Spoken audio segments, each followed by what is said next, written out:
Brought to you by Penguin.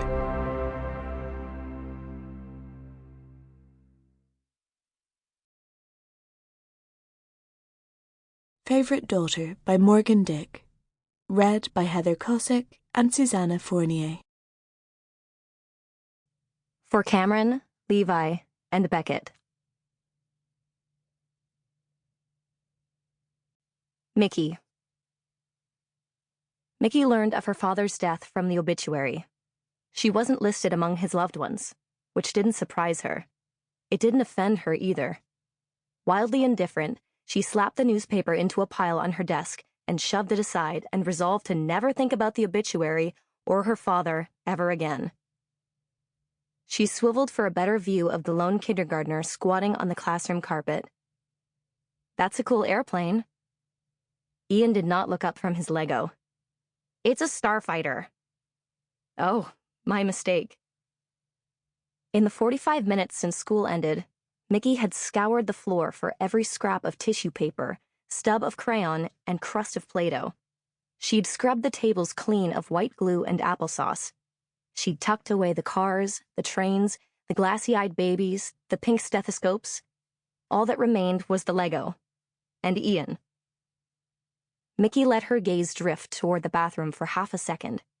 It had been hours. Does it go fast, your starfighter?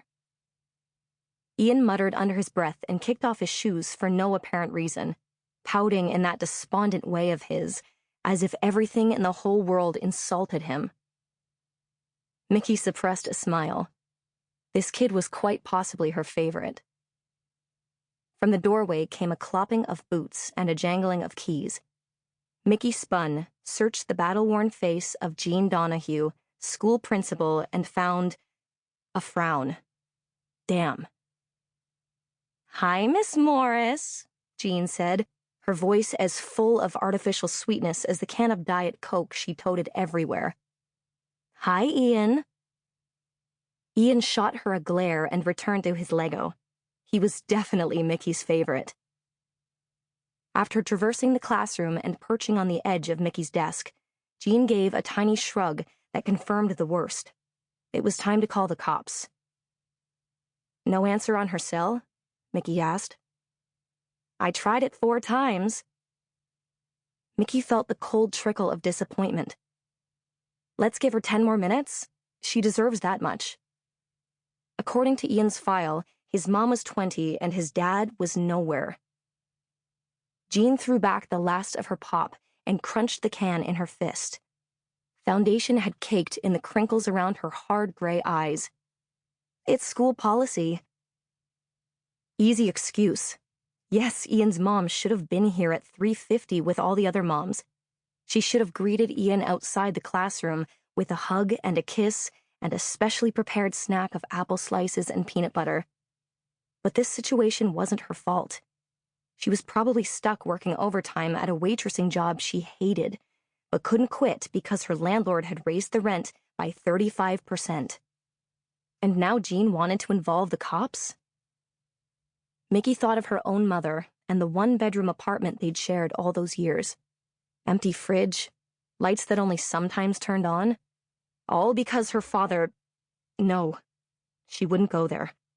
She wouldn't think of him, of the newspaper now neatly tidied away as if it were completely unremarkable, nothing more than fodder for papier-mâché projects. Mickey took a deep breath, which did nothing for the blood thumping in her ears or the sudden tightness in her throat. His mom's having a tough time. I'm having a tough time. I've got date number 3 with the accountant tonight. Jean tossed her empty Diet Coke into the recycling bin beside Mickey's desk, where it clattered to the bottom and fell silent. Date number 3? I need to leave. Mickey couldn't believe this, except that she totally could. Jean was nearing retirement and spent much of the workday watching TikTok videos of people cutting into ultra-realistic cakes. Go ahead, I'll stay. I can't let you do that. It's no Are you sure? Jean whipped off her lanyard and dropped it beside Mickey's laptop. Here are the keys. You're a saint. Seriously. Sample complete. Ready to continue?